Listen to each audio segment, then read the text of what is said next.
오늘 하루 자녀에게 어떤 말을 건네셨나요? 무심코 던진 한마디가 아이의 가슴에 평생 지워지지 않는 상처가 될 수도 있다는 사실을 우리는 너무나 자주 잊고 살아갑니다. 세상 모든 부모는 자식을 사랑한다고 말합니다. 하지만 그 사랑이라는 이름 아래 행해지는 어떤 말과 태도는 때로는 남보다 더 깊은 상처를 남기기도 합니다. 넌 왜 그것도 못하니? 남들은 다 하는데 너는 왜 이 모양이니? 이런 말은 한순간의 감정일 뿐이라 생각하지만 아이의 마음 깊은 곳에 남아 오랫동안 그 마음을 괴롭히고 있지는 않은지 우리는 진지하게 돌아보아야 합니다. 조선시대의 위대한 실학자 다산 정약용 선생은 자녀 교육에 있어 매우 엄격하면서도 누구보다 깊은 애정을 가진 아버지였습니다. 그는 18년이라는 긴 유배 생활 속에서도 두 아들에게 끊임없이 편지를 보내며 사람으로서 지켜야 할 도리를 가르쳤습니다.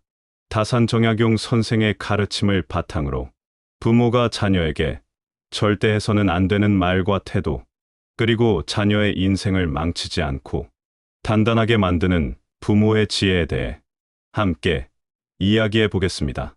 오늘 이야기할 핵심 원칙은 모두 네 가지입니다. 첫째, 비교와 비난으로 아이의 자존감을 무너뜨리는 말. 즉, 남들은 다 하는데 너는 왜 못하니라는 태도와 다산이 강조한 자신만의 재능을 발견하는 법에 대한 이야기입니다. 둘째, 물질적 성공만을 강요하며 아이의 영혼을 피폐하게 만드는 태도. 즉, 돈이 전부다라는 그릇된 가르침과 다산이 유산으로 남긴 두 글자, 끈과 검의 진정한 의미입니다.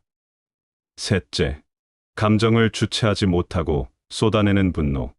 즉, 부모의 기분에 따라 아이를 대하는 일관성 없는 태도와 다산이 강조한 신독, 즉, 홀로 있을 때도 흐트러짐 없는 태도의 중요성입니다.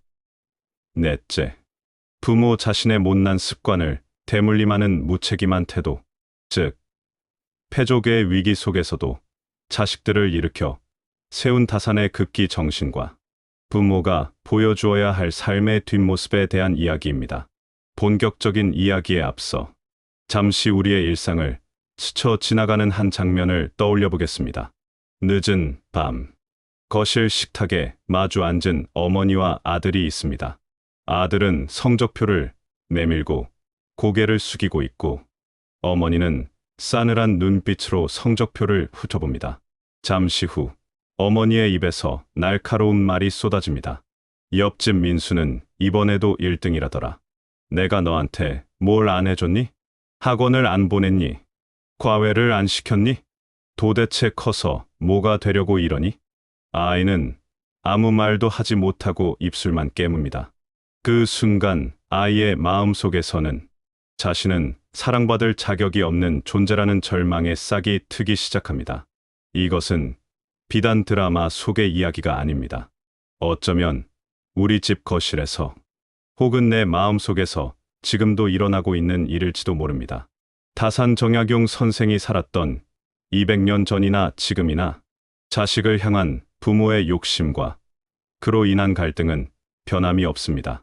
하지만 다산은 그 절망적인 유배지에서도 아들에게 너는 안 된다라는 말 대신 너는 할 수 있다라는 희망의 언어를 심어주었습니다. 이제부터 다산의 지혜를 빌려 우리가 무심코 저지르는 실수를 바로잡고 아이와 진정으로 소통하는 길을 찾아 떠나보겠습니다. 첫째, 비교와 비난으로 아이의 자존감을 무너뜨리는 말입니다. 다산 정약용 선생은 자녀 교육에 있어 가장 경계해야 할 것으로 타인과의 맹목적인 비교를 꼽았습니다. 현대의 많은 부모님들이 가장 흔하게 범하는 실수가 바로 이것입니다. 누구네 집 아들은 이번에 대기업에 들어갔다더라. 내 친구는 벌써 집을 샀다더라. 너는 언제 철이 들래? 이런 말들은 자녀를 자극하여 더 열심히 하게 만들려는 의도에서 시작되지만 결과적으로는 자녀의 영혼에 깊은 상처를 냅니다. 여기 아주 흔한 사례가 있습니다. 평범한 회사원인 김철수 씨는 아들에게 늘 엄격했습니다. 자신이 학창 시절 공부를 잘하지 못해 고생했다는 생각에 아들만큼은 최고로 키우고 싶었습니다. 아들이 시험에서 90점을 받아오면 칭찬 대신 이렇게 말했습니다. 하나 틀린 건 실수니? 실력이니? 100점 맞은 애가 반에 몇 명이야? 아들이 그림 그리기에 재능을 보여 미술대회에서 상을 받아와도 김철수 씨는 시큰둥하게 반응했습니다. 그림 그려서 밥 먹고 살 수 있겠냐? 공부나 해라. 아들은 점점 말수가 줄어들었고 성인이 되어서는 아버지와 연락조차 잘하지 않게 되었습니다. 김철수 씨는 늙어서야 텅 빈 집에서 이렇게 한탄합니다. 내가 다 너 잘 되라고 그런 건데 어떻게 자식이 부모 마음을 이렇게 모를 수 있나? 이 사례에서 김철수 씨가 놓친 것은 무엇일까요? 바로 아들이라는 존재 그 자체에 대한 존중입니다. 다산 정약용 선생은 유배지인 강진에서 두 아들에게 보낸 편지에서 이렇게 말했습니다. 남의 눈을 의식하여 허세를 부리지 말고 자신의 내면을 채우는 데 힘써라. 다산은 당시 패족이라 불리며 멸문지화의 위기에 처해 있었습니다. 남들과 비교하자면 처참하기 그지없는 상황이었습니다. 벼슬길은 막혔고 가세는 기울었습니다. 보통의 부모라면 신세 한탄을 하며 자식들에게 우리는 망했다라고 절망을 심어주거나 어떻게든 남들보다 잘나서 복수해야 한다라고 도끼를 심어주었을 것입니다. 그러나 다산은 달랐습니다. 그는 아들들에게 남들과 비교하는 삶이 아닌 자신만의 학문과 인격을 닦는 삶을 강조했습니다. 다산은 말했습니다.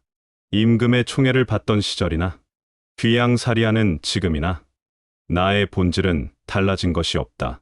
상황이 변했다고 하여 내가 비참해지는 것이 아니며 남들이 나를 비웃는다고 하여 내가 낮아지는 것이 아니다. 이것이 바로 자존감의 핵심입니다. 다산은 아들 학연에게 보낸 편지에서 과거 급제에 목매달지 말고 진정한 학문을 하여 성인이 되는 길을 걸으라고 조언했습니다. 이는 남들이 다 가는 길, 남들이 좋다고 하는 기준에 자식을 끼워 맞추지 말라는 뜻입니다. 만약 여러분이 자녀에게 옆집 아이를 보라고 말하고 싶다면 그 말을 멈추고 자녀의 눈을 바라보십시오.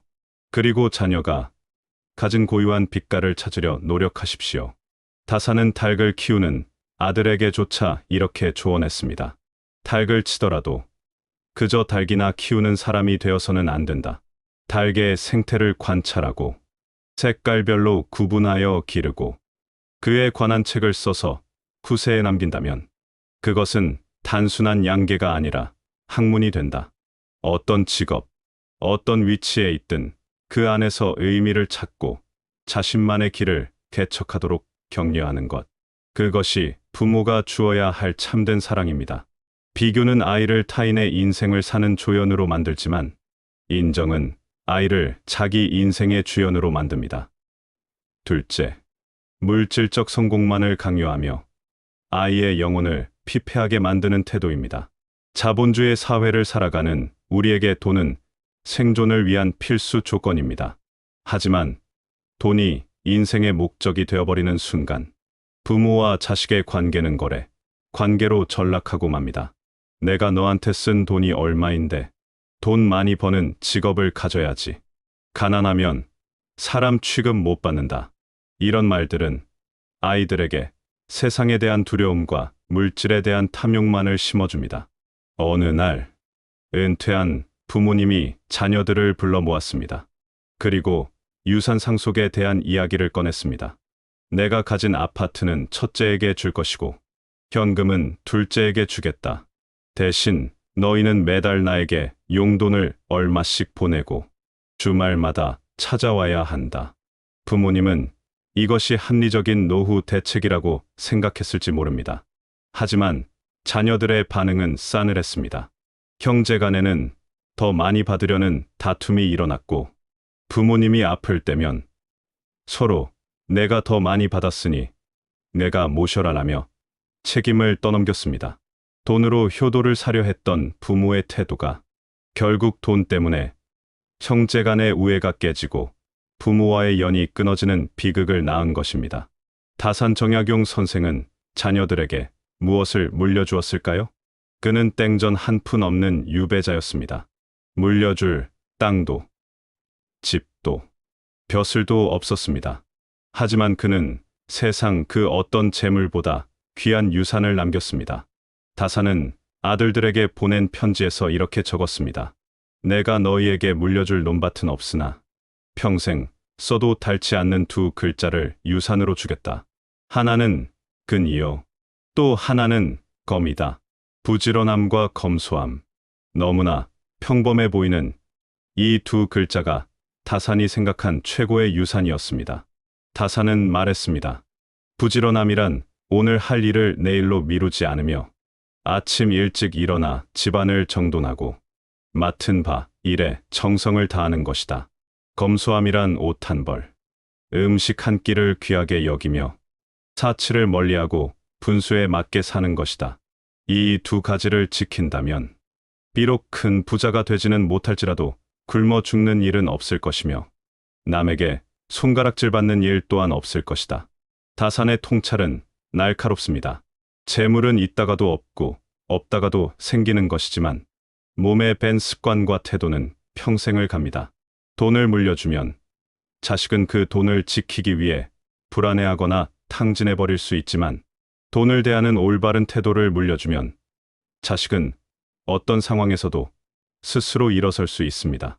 현대의 부모님들도 자녀에게 부자 되라고 말하기 전에 성실한 사람이 되라고 가르쳐야 합니다. 돈 많이 버는 직업을 강요하기 전에 가치 있는 일을 하는 기쁨을 알려주어야 합니다. 다산은 재물을 비밀스럽게 감추는 가장 좋은 방법은 남에게 베푸는 것이라고도 했습니다. 움켜쥐려고만 하면 도둑맞거나 썩어버리지만 남에게 베풀면 그 덕이 쌓여 더 큰 복으로 돌아온다는 이치입니다. 여러분이 자녀에게 물려주어야 할 것은 통장의 잔고가 아닙니다. 어려운 이웃을 돌아볼 줄 아는 따뜻한 마음, 작은 것에도 감사할 줄 아는 검소한 태도, 그리고 자신의 삶을 스스로 개척해 나가는 부지런함입니다. 이것이야말로 세월이 흘러도 변치 않는 진정한 부입니다. 셋째, 감정을 주체하지 못하고 쏟아내는 분노입니다. 많은 부모들이 훈육이라는 이름으로 자신의 감정을 배설합니다. 밖에서 받은 스트레스를 집 안에서 아이에게 풉니다. 아이가 작은 실수를 했을 때 그 실수의 크기보다 훨씬 더 큰 분노를 터뜨립니다. 너 때문에 내가 못 살아. 당장 나가. 꼴도 보기 싫어. 이런 말들은 아이의 마음에 씻을 수 없는 공포와 수치심을 심어줍니다. 아이는 자신의 잘못을 반성하기보다 부모의 눈치를 살피며 위축된 삶을 살게 됩니다. 한 젊은 부부가 있습니다. 남편은 회사에서 상사에게 깨지고 들어온 날이면 아이들이 조금만 시끄럽게 해도 불같이 화를 냈습니다. 장난감을 어질러 놓았다는 이유로 소리를 지르고 밥을 흘렸다는 이유로 밥그릇을 뺏었습니다. 아내는 그런 남편을 말리다 부부싸움을 벌이곤 했습니다. 아이들은 아빠가 현관문을 여는 소리만 들려도 강으로 숨어들었습니다. 아빠는 자신이 가족을 위해 힘들게 일하고 왔는데 집안이 엉망이라 화를 낸 것이라 정당화합니다. 하지만 아이들에게 아빠는 그저 언제 터질지 모르는 시한폭탄일 뿐입니다. 이런 환경에서 자란 아이는 성인이 되어서도 분노 조절의 어려움을 겪거나 반대로 과도하게 타인의 눈치를 보는 의존적인 성향을 갖게 될 확률이 높습니다. 다산 정약용 선생은 신독을 강조했습니다. 신독이란 홀로 있을 때도 삼간다는 뜻으로 남이 보지 않는 곳에서도 스스로의 행동과 마음을 바르게 한다는 유교의 핵심 사상입니다. 하지만 이것은 단순히 혼자 있을 때의 태도만을 말하는 것이 아닙니다. 자신의 내면을 들여다보고 감정의 파도에 휩쓸리지 않고 중심을 잡는 힘을 의미합니다. 다산은 아들에게 보낸 편지에서 이렇게 충고했습니다. 말을 함부로 하지 말라. 말은 마음의 소리이니 말이 거칠면 마음도 거칠어진다. 특히 화가 났을 때는 더욱 입을 다물어야 한다. 한순간의 분노를 참지 못해 내뱉은 말은 평생 후회에도 주워 담을 수 없다. 다산 역시 유배 생활의 억울함과 분노로 잠 못 이루는 밤이 많았을 것입니다. 자신을 모함한 정적들에 대한 원망이 왜 없었겠습니까? 하지만 그는 그 분노를 자식들이나 주변 사람들에게 풀지 않았습니다. 대신 책을 읽고 글을 쓰며 그 에너지를 승화시켰습니다. 그는 분노라는 감정을 다스리지 못하면 결국 그 불길이 자신과 가족 모두를 태워버린다는 것을 알았습니다. 부모가 자녀에게 보여주어야 할 것은 완벽한 사람의 모습이 아닙니다. 감정을 다룰 줄 아는 어른의 모습입니다. 화가 나는 상황에서도 잠시 멈추고 숨을 고르는 모습. 자신의 감정을 지금 엄마가 좀 화가 났어. 잠시 시간이 필요해. 라고 차분하게 설명하는 태도. 이런 모습을 보고 자란 아이는 자신의 감정도 건강하게 표현하는 법을 배웁니다. 다사는 말했습니다. 천하의 모든 일은 훼손됨이 있은 후에야 비로소 이루어짐이 있다. 실수와 잘못은 성장의 과정일 뿐 분노의 대상이 되어서는 안 됩니다. 자녀가 실수를 했을 때 부모가 감정적으로 반응하지 않고 이성적으로 대처한다면 아이는 그 실수를 통해 배움을 얻습니다. 하지만 부모가 화부터 낸다면 아이는 배움 대신 공포만을 기억하게 될 것입니다. 다산이 유배지에서 보낸 편지가 그토록 절절하고 감동적인 이유는 그 속에 분노 대신 자식을 향한 깊은 연민과 사랑, 그리고 냉철한 이성이 담겨 있기 때문입니다. 그는 물리적으로는 떨어져 있었지만 정신적으로는 그 누구보다 가까이에서 아들들의 마음을 어루만져 주었습니다. 넷째, 부모 자신의 못난 습관을 대물림하는 무책임한 태도입니다. 우리는 흔히 자식은 부모의 거울이라고 말합니다. 부모가 책을 읽지 않으면서 자녀에게 공부하라고 강요하거나 부모가 스마트폰만 보면서 자녀에게는 책을 읽으라고 하는 것은 모순입니다.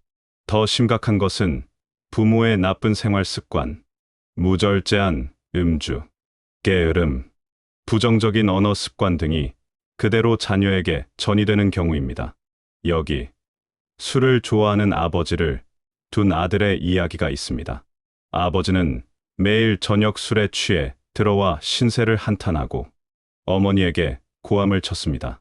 아들은 그런 아버지가 너무나 싫었고 자신은 절대로 술을 마시지 않겠다고 다짐했습니다. 하지만 성인이 되어 힘든 일이 생기자 아들은 자연스럽게 술을 찾았습니다.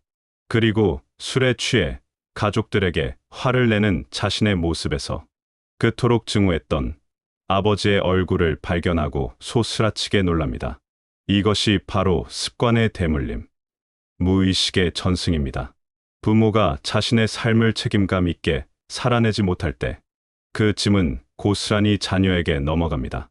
내가 너 때문에 이혼도 못하고 산다라는 말은 자녀에게 부모의 불행에 대한 죄책감을 덮어씌우는 최악의 말입니다.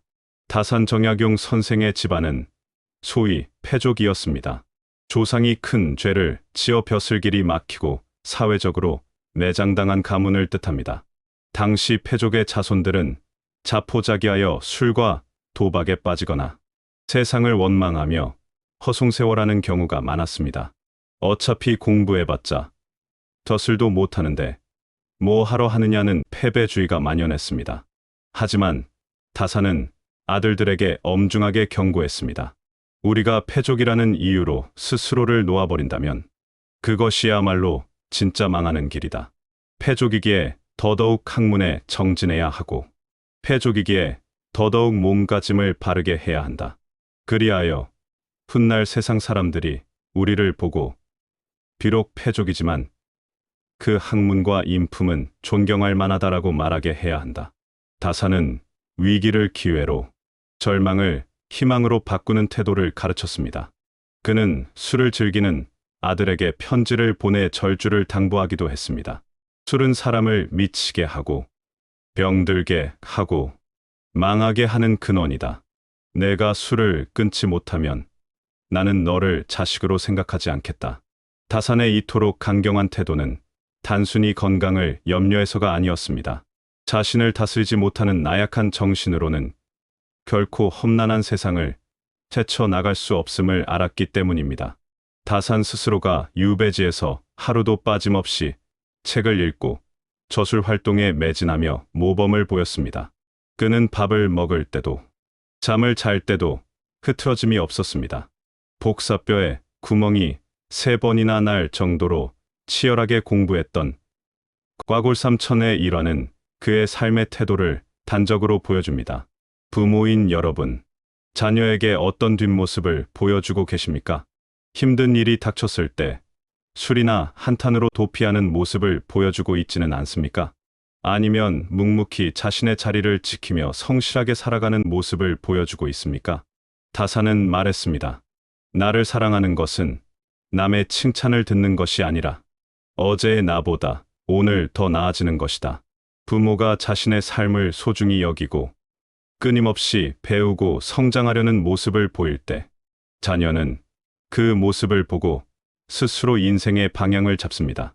100마디의 잔소리보다 강력한 것은 책 한 권을 펴들고 깊이 생각에 잠긴 부모의 침묵입니다. 자신의 잘못된 습관을 끊어내려 노력하는 부모의 치열함입니다. 그것이 바로 다산이 말한 가문을 일으키는 힘입니다. 지금까지 우리는 다산 정약용 선생의 지혜를 통해 부모가 자녀에게 절대 해서는 안 되는 말과 태도, 그리고 지향해야 할 4가지 원칙을 살펴보았습니다. 다시 한번 정리해 보겠습니다. 첫째, 자녀를 남과 비교하지 마십시오. 비교는 아이의 영혼을 죽입니다. 대신 아이가 가진 고유한 재능과 기질을 발견하고 그것을 꽃 피울 수 있도록 돕는 정원사가 되십시오. 옆집 아이를 보지 말고 내 앞에 있는 아이를 보십시오. 둘째, 물질적 성공만을 인생의 정답으로 강요하지 마십시오. 돈보다 중요한 것은 돈을 다루는 태도입니다. 부지런함과 검소함이라는 평생의 자산을 물려주십시오. 이 2가지 유산은 그 어떤 금은보화보다 든든하게 아이의 삶을 지켜줄 것입니다. 셋째, 감정을 핑계로 아이에게 분노를 쏟아내지 마십시오. 부모의 기분에 따라 오락가락하는 양육 태도는 아이를 불안하게 만듭니다. 신독의 자세로 자신의 마음을 다스리고 이성과 사랑으로 아이를 대하십시오. 화가 날 때는 입을 다물고 마음이 가라앉은 뒤에 입을 여십시오. 넷째, 부모 자신의 나쁜 습관을 대물림하지 마십시오. 힘든 상황을 핑계로 무너지는 모습을 보이지 마십시오. 오히려 위기 속에서 더욱 단단해지는 모습을 끊임없이 배우고 노력하는 모습을 보여주십시오. 자녀는 부모의 등을 보고 자랍니다. 다산 정약용 선생은 자식 농사를 짓는 마음을 농부의 마음에 비유했습니다. 농부는 씨앗을 심고 나서 싹이 빨리 나오지 않는다고 조바심을 내며 땅을 파헤치지 않습니다. 때가 되면 싹이 트고 비바람을 맞으며 줄기가 굵어지고 결국에는 열매를 맺을 것을 믿고 기다립니다. 농부가 할 일은 때 맞춰 물을 주고 잡초를 뽑아주고 햇볕이 잘 들게 해주는 것뿐입니다. 자녀를 키우는 일도 이와 같습니다. 우리는 너무 조급합니다. 당장 눈앞의 성적, 당장 눈앞의 결과에 매달려 아이를 닥달합니다. 하지만 인생은 긴 마라톤입니다. 지금 조금 뒤처져 보인다고 해서 영원히 뒤처지는 것이 아닙니다. 오히려 늦게 핀 꽃이 더 향기롭고 오래갈 수도 있습니다. 유배지에서 보낸 다산의 편지들은 수신인인 아들들뿐만 아니라 200년이 지난 오늘날의 우리 부모들에게도 큰 울림을 줍니다. 그것은 그 편지 속에 진심이 담겨 있기 때문입니다. 자식을 소유물이 아닌 하나의 독립된 인격체로 존중하는 마음, 자식이 부귀영화보다 올바른 성품을 갖기를 바라는 마음, 그리고 무엇보다 부모 자신이 먼저 바르게 살고자 노력했던 그 치열한 삶의 태도가 우리를 감동시킵니다. 오늘 밤 잠든 아이의 얼굴을 가만히 들여다보십시오. 그 작은 숨소리에 귀 기울여 보십시오. 그리고 마음속으로, 아니면 작은 목소리로 이렇게 속삭여 주십시오. 너는 존재 자체로 귀한 사람이다. 아빠는, 엄마는 너를 믿는다. 내가 가는 길이 비록 험할지라도 우리는 언제나 너의 뒤에서 너를 응원할 것이다. 그리고 내일 아침 아이에게 건네는 첫마디가 따뜻한 축복이 되기를 바랍니다. 잘 잤니? 오늘도 너의 하루가 빛나기를 바란다. 이 사소한 변화가 여러분의 가정에 놀라운 기적을 가져올 것입니다. 부모가 변하면 아이는 반드시 변합니다. 상처 주는 말이 아닌 살리는 말을 하십시오. 그것이 바로 다산이 우리에게 남긴 시공간을 초월한 마지막 당부입니다. 오늘 전해드린 다산 정약용 선생의 지혜가 여러분의 가슴에 작은 울림을 주었기를 바랍니다. 부모로서의 삶은 때로는 고단하고 막막하지만 그만큼 위대하고 아름다운 여정입니다. 그 길 위에서 흔들릴 때마다 오늘 나눈 이야기들이 여러분을 잡아주는 작은 등불이 되었으면 좋겠습니다. 이 이야기가 여러분의 삶에 조금이라도 도움이 되었다면 구독과 좋아요로 함께 해주세요. 여러분의 따뜻한 관심이 더 좋은 이야기를 만드는 큰 힘이 됩니다. 감사합니다.